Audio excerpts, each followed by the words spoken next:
মিনাশ শাইতানির রাজিম। বিসমিল্লাহির রহমানির রহিম। ঐতিহাসিক এবং ইতিহাস সমৃদ্ধ এই চৌপতি বাজারের ধানের শীষের আজকে এই জনসভায় উপস্থিত আমি একটু সংক্ষিপ্ত করব। বাংলাদেশ জাতীয়তাবাদী দল বিএনপির আমার পিতৃসম, আমার শ্রদ্ধেয় নেতৃবৃন্দ, অঙ্গ সহযোগী সংগঠনের নেতৃবৃন্দ, আমার প্রাণপ্রিয় চৌপতিবাসী, সবাইকে শুরুতে আমার সালাম, আসসালামু আলাইকুম ওয়া রাহমাতুল্লাহ। সনাতনী ভাইদের প্রতিরোধ আদাব এবং শুভেচ্ছা। আমার মনে হয় আমরা সবাই একটু, যেহেতু এটা ঐতিহ্যবাহী একটা জায়গা, এখানে অনেক বড় বড় রাজনৈতিক নেতৃবৃন্দ বক্তব্য দিয়ে গেছেন। আপনাদের ইতিহাস এবং ঐতিহ্যের সাথে জড়িত এই বাজারটা, এখানে দু একটি কথা আজকে বলতে পারবো, সেজন্য নিজেকে গর্বিত বোধ করছি। তো আমি তো একটু দেরি হয়েছে রওনা দেওয়ার জন্য, তো আমি চৌপতিতে খুঁজে পাইতেছিলাম না, কারণ আমি তো রাস্তা দিয়ে যাইতেছিলাম মনে হয় কালী পূজা বোধ হয়, যে ভাই ওখানে সাউন্ড সিস্টেম বাজতেছে। তো হঠাৎ পেতে করতে বাপরে এত বড় বড় দাঁড়িয়ে তাই আসতেছে, দাঁড়িয়ে গেল লোক তো কালী পুজোতে আসে না, মানে এইটাই বোধ হয় চৌপতি আমার ছেলে পেলে তখন দাঁড় করাইল। বিষয় হচ্ছে এইখানে একটা রাজনৈতিক দলের অনুমতি নিয়ে জনসভা হইতেছে, তা আপনাদের কি জ্বলতেছে? জ্বলে? দাঁড়িয়ে রাস্তা করতেছে, উনিও নাচতেছে, আবার যে তার হাঁটুর বয়সী 3 ভাগের 1 ভাগ বয়সী ছেলে পেলেদের সাথে রাস্তার এই পাকে পাকে নাচেছে। তা আমি নামিও আমার সাথে কোলাকুলি করে আসলাম যে ভাই ঠিক আছে, বান্দর নাচ গুরু দিবসে নাচেন না, একটু কানে কানে পায়। এরা যদি আপনাদেরকে আগামীতে নেতৃত্বে আসে, তাহলে আপনাদেরকে উল্টে নাচাবে। আমার বাড়ির যে গেট, বড়ঘাটে বাজার হয়েছিল, বাজারের গেটটা খুলতে পারিনি, ওইখানে সরকারি একটা হাটের জায়গা, ওইখানে একটা অফিস, 10 ফিট ওই পাশে ওরা জামাতে ইসলামের লোকজন মুড়ি খাওয়া দাওয়া করে, ওখানে এসে ডাকি দিয়েছি খাওয়ায়, 2 মাইল দূর ঠিকানি ওটা খাওয়ায়। ওই আমাদের কোনো লোকটা টু কথা কয় না। এই চৌপতি বাজার কি কেউ কিনে নিতে লাগে? এইখানে আমরা বৈধভাবে পারমিশন নিয়ে একটা জনসভা করতেছি, আপনারা কি কোনো বিবেক নয়? আপনি অফিস থেকে তৈরি করার জন্য রাস্তায় পাশে নাচানাচি করতেছেন, স্পিকার লাগায়।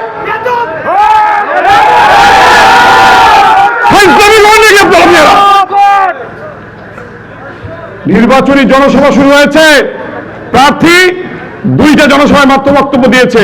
আমি অত্যন্ত কৃতজ্ঞতা প্রকাশ করি বাংলাদেশ জাতীয়তাবাদী দল বিএনপির নেতৃবৃন্দকে। তাদের সমালোচনা হোক, তাদের রাজনৈতিক বক্তব্য হোক, দল পর্যন্ত সীমাবদ্ধ ছিল। কোন ব্যক্তিগত বিএনপির কোন রাজনীতিবিদ এই নীলফামারী থেকে বক্তব্য আজ পর্যন্ত দেয় নাই। আপনারা কালকে, আমরা তো ব্যস্ত থাকি নিজের নির্বাচন নিয়ে, ভাই আমাদের তো ভোটের দরকার। আমরা তো ভোটের বাক্স ব্যালট কোন গোপন পরিকল্পনা করে রাখি নাই। আমরা তো বোরখা পরে যে লাইনে দাঁড়ায় থাকবো না, আমরা তো বিকাশ নম্বর নেব না, আমরা তো আরো অনেক পরিকল্পনা আছে, পরে প্রকাশ করবো, সেগুলো করবো না। আমাদের জনগণের কাছে যাইতে হবে, ভোটটা নিতে হবে। কালকে আপনাদের সাইডডেলা বাজারে যে বক্তব্য দিয়েছে, এটা কি কোনো শিষ্টাচার সমৃদ্ধ বক্তব্য হয়েছে? ভাই আজকে আমাকে সমালোচনা কিছু করতে হবে, করতে হবে না? আপনাদের এই বালাক গ্রামের কৃতি সন্তান আলহাজ মিজানুর রহমান চৌধুরী বীর মুক্তিযোদ্ধা, শুধু বীর মুক্তিযোদ্ধা নয়, তাদের পরিবারের অনেকেই মুক্তিযুদ্ধে নিহত হয়েছেন, শহীদ মুক্তিযোদ্ধা পরিবার। আমি ওনাকে নানা বলতাম, আর দাদাও বলতাম, আমার আব্বার কারণে দাদা বলতাম, উনি আমার আম্মার সরাসরি শিক্ষক, এই জন্য নানা বলতাম। ওনার শেষ জীবনে একটা দীর্ঘ সময় আমার সাথে প্রতিদিন সকালে 1-2 ঘন্টা করে কাটতো ইসলামী ব্যাংকে। অনেক কথা বলে গেছেন উনি। আপনাদের এই নেতাকে শেষ জীবনে অপদস্থ, অপমান এবং যে তার বিরুদ্ধে যত বদনাম আছে, এটা কিন্তু বিএনপি দেয় নাই, এইটা আওয়ামী লীগ দেয় নাই, এইটা জনগণের জাতীয় পার্টি দেয় নাই। তাকে সবাই শ্রদ্ধা করত, তাকে তার এই বিশ্বাসঘাতক বেঈমান দল জামাত ইসলামী চোর উপহার দিয়ে গেছে। কারণ কেন বলতেছি এই কথা, ভাই তার বাড়ি থেকে টিন খুলছে, টিনের ইতিহাস কইতে গেলে তো রাত পার হয়ে যাবে। উনি জানেন না টিন কেমন করে আসছে, কিভাবে লাগছে। উনি ঢাকা যাইতেছিল, কাছে তো দাদিগুলি টাকা দিয়ে গেছিল, সেই টিনের কি আনি দিবে। এখন ওই টিন কিভাবে ওনার বাড়িতে রাখছে উনি জানে না, ভালো কথা। ওনার বিরুদ্ধে মামলা হয়েছে, উনি জেলখানায় গেছে, মামলা এখন ট্রায়ালে যায়নি, চার্জশিটও যায় নাই। উকিল এখানে আছে, সবাই বলতে পারবে একটা লোক যখন অভিযুক্ত হবে তখন তার সাজা হবে। অথচ ওনার বিরুদ্ধে মামলা হওয়ার সাথে সাথে ওনাকে শুধু জামাতে ইসলাম থেকে বহিষ্কার করে নাই, আজীবনের জন্য বহিষ্কার করছে। আমি কি মিথ্যা কথা বলতেছি? কেন? কারণ ওনাকে যদি বহিষ্কার না করে তাহলে ওনাকে সামনে রাখিয়া যারা আরো হাজার হাজার পিস টিন চুরি করছে তাদের ইতিহাস বের হয়ে যাইত।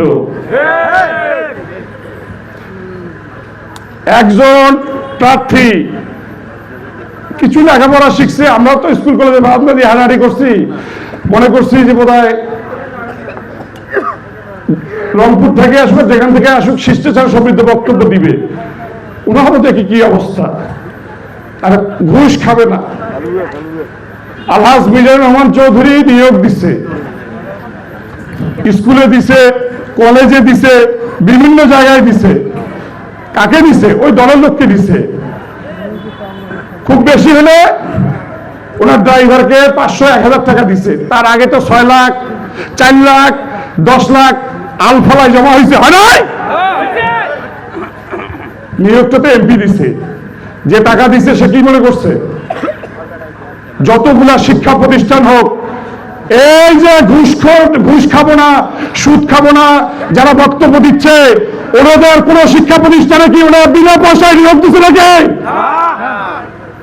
ওরকম একজনের জায়গায় 2 জনের কাছেও টাকা নিছেন, সে বিচার দেন দরকার করে টাকা ফেরত দিছি, নিয়ে দিছি, দেওয়ার সময় কম দিচ্ছেন। এখন কি ফেরস্তা সাজেন নাকি চোরের দল?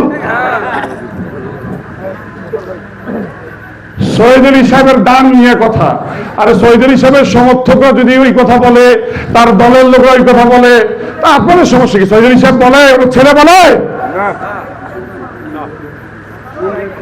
1981 সালে আমি Rajshahi joint stock companies and লিমিটেডের একটি ঘোষণা বলছি। 1981 সালে মুক্তা হিমাগারের জয়েন্ট স্টক কোম্পানি থেকে রেজিস্ট্রেশন হয়। তখন আমাদের ঠিকানা ছিল মুক্তা হিমাগার প্রাইভেট লিমিটেড, থানা জলঢাকা, পোস্ট অফিস বড় ভিটা, আর জেলা লেখা জয়শ্বরীকারী জিলা রংপুর। এরপরে 1983 সালে মুক্তা হিমাগার প্রাইভেট লিমিটেড অপারেশনে যায়, তখন অলরেডি নীলফামারী জেলা হয়ে গেছে।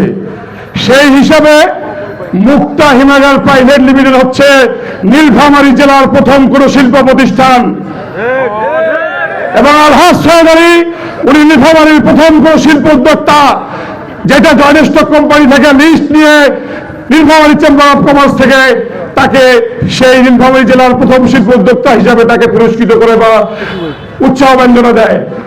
আপনারা তার ব্যবসা বাণিজ্য, তার টাকা পয়সা এগুলো নিয়ে ব্যঙ্গ করেন, কি বুঝাইতে পারছি? যারা আজকে এই দলটার নেতৃত্ব দিচ্ছে তাদের বয়স কয়দিন, তারা ইতিহাস কার জানে? অনেক কথা বলার আছে আপনাদেরকে। সবাই বলছে না এতদিন থেকে আমাদের প্রার্থী, ওনাকে কে চাইছে? আমার কাছে বাংলাদেশ জামাতে ইসলাম কি বলেন তো?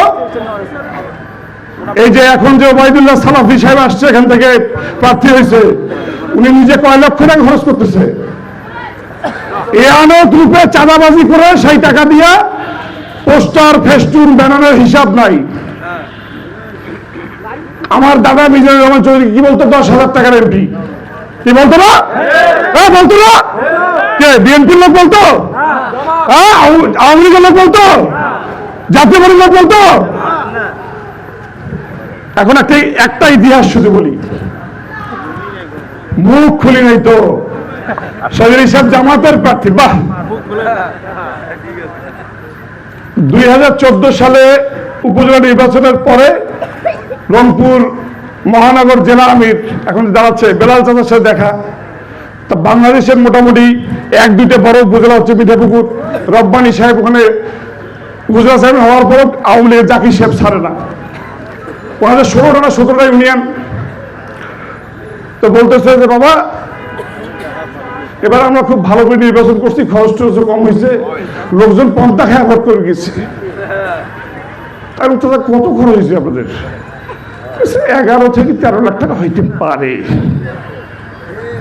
ভালো করে শোনেন, মিঠাপুকুরে 2014 সালে উপজেলা নির্বাচনে রব্বানী সাহেবের ভোটে খরচ করছেন কত? 11 থেকে 13 লক্ষ টাকা।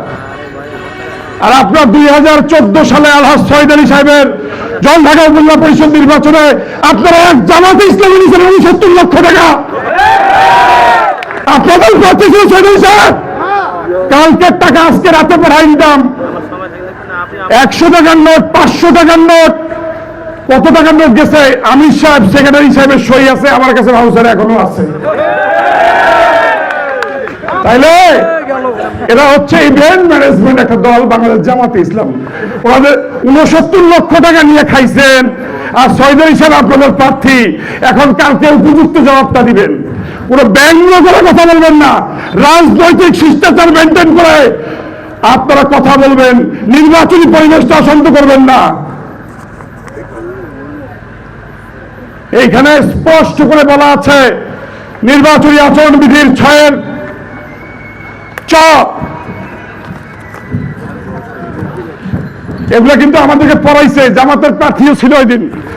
এত ভদ্রলোক ডিসি অফিসে মাথা তোলে না, কিন্তু বাইরে আসিয়ে দেখছেন তো চক দখল করার মতো দখল করে ফেলছে।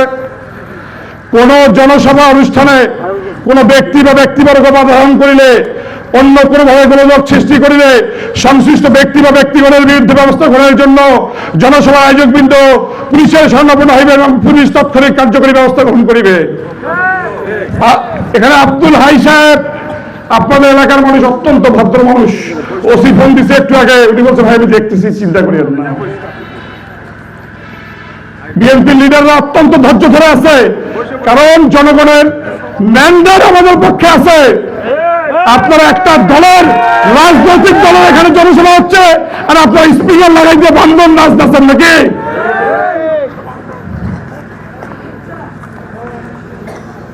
এখানে স্পষ্ট ভাবে বলা আছে যে এমপিও ভুক্ত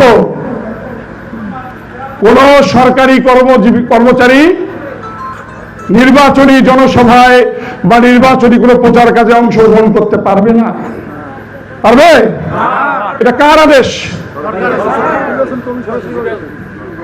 এখন ওই যে আর এক বান্দর নাচের লোক আছে, কদিন আগে আমার তুহিন ভাই কিনে কথা বলছিল, ভুয়া সার্টিফিকেট ধারী একটা জলঢাকার কলেজের ভারপ্রাপ্ত প্রিন্সিপাল। আপনাদেরকে সাক্ষী রেখে বলতেছি, ও তো আগে নির্বাচনী প্রচারে অংশগ্রহণ করছে, এখনো নিয়মিত বক্তব্য দিচ্ছে। আগামীকাল ইলেকট্রাল ইনকোয়ারি কমিটির নামে আমরা অভিযোগ দেব। শুধু না, যারা সরকারের টাকা পয়সা নিয়ে, সরকারের বেতন ভাতা নিয়ে, সরকারি নিয়ম কানুন না মেনে নির্বাচনে সরাসরি অংশগ্রহণ করতেছে, সেই সকল বেঈমানদের, বিশ্বাসঘাতকদের প্রত্যেকের বিরুদ্ধে অভিযোগ দেওয়া হবে। আইন সবার জন্য সমান। যারা ডক্টর ইউনূসের সরকারের যে বর্তমান আইন আছে সেই আইনে মানেন না, আবার আল্লাহর আইন প্রতিষ্ঠা করবেন না। নিজে আগে বাংলাদেশ সরকারের আইন মানেন, তারপরে আইনের কথা বলতে যাবেন। আর একটা কথা বলি, আলহাজ মিজানুর রহমান চৌধুরী যখন এমপি ছিলেন তখন ওনাকে আওয়ামী লীগ ভোট দিছে, বিএনপি দিছে, জাতীয় পার্টি দিছে, জামাতে ইসলাম দিছে, আরো অন্যান্য দল দিছে। খুব মজা লাগছে না?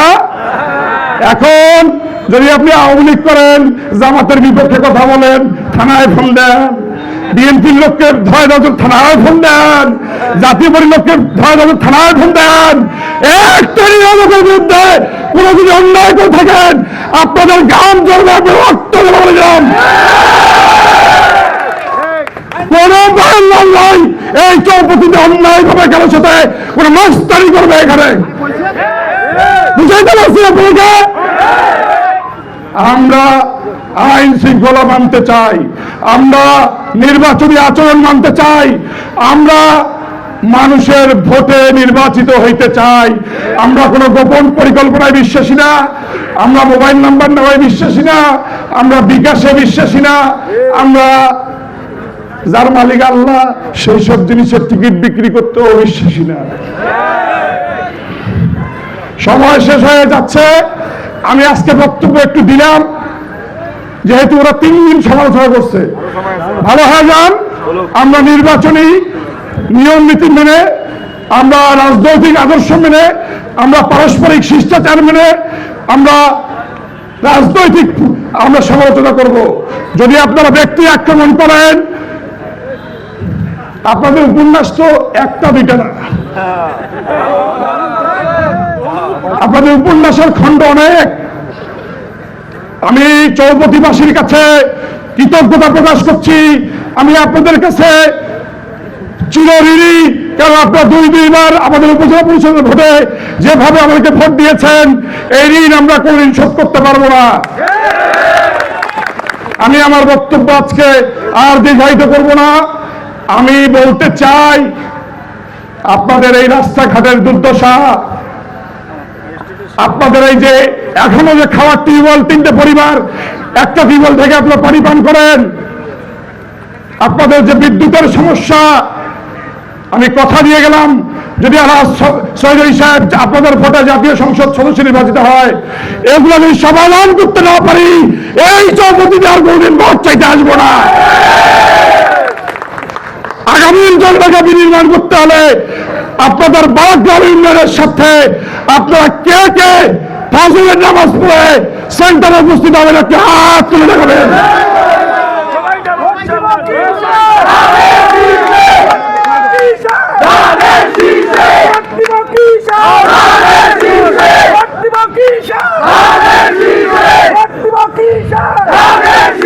ধন্যবাদ, ধন্যবাদ। আমি এখানকার আজকের আয়োজকদের অত্যন্ত ধন্যবাদ জানাই, কৃতজ্ঞতা প্রকাশ করি। আমি ছাত্রদল, যুবদল, স্বেচ্ছাসেবক দল থেকে শুরু করে কৃষক দল, তাঁতি দল, সকল অঙ্গ সংগঠনের যেসব ভাইরা আমার কষ্ট করে এই নির্বাচনী যুদ্ধে আমাদের সাথে হাতে হাত মিলিয়ে বিভিন্ন জায়গায় ঘুরছে, তাদের প্রতি আমি কৃতজ্ঞতা প্রকাশ করছি। এখানে আমার পিতৃসম বিএনপির নেতৃবৃন্দ যারা আমার সাথে এই আগামীর যুদ্ধে সামিল হয়েছে, তাদেরকে আন্তরিক অভিনন্দন জানিয়ে আপনাদের প্রতি কৃতজ্ঞতা প্রকাশ করে এবং অনেক জানুয়ারি ধানের শীষে ভোট চেয়ে আমার বক্তব্য এখানে শেষ করছি। শহীদ জিয়া অমর হোক, মরহুমা বেগম খালেদা জিয়া অমর হোক, তারুণ্যের অহংকার তারেক রহমান জিন্দাবাদ, বাংলাদেশ জাতীয়তাবাদী দল জিন্দাবাদ, বারাগ্রাম চৌপতিবাসী জিন্দাবাদ। ধন্যবাদ সবাইকে।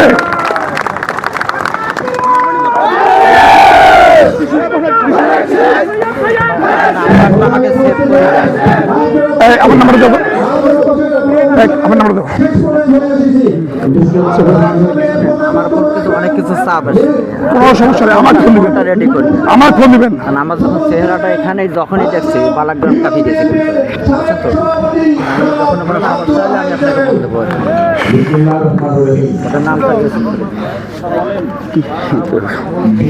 অঙ্গ সংগঠন এবং সকল সংগঠন এবং এটা আপনার শহীদ ভাইয়ের সন্তান, সুযোগ্য সন্তান বা বাবু নামে শুধু বিভিন্ন বক্তা এখানে বক্তব্য রাখছেন। আমারটা আছে 200 আমি সবাইকে আবারও ধন্যবাদ দেব যে আপনারা সেই সন্ধ্যা থেকে মগরবের রাগ থেকে শুরু করে এ পর্যন্ত সুন্দর এবং শৃঙ্খলা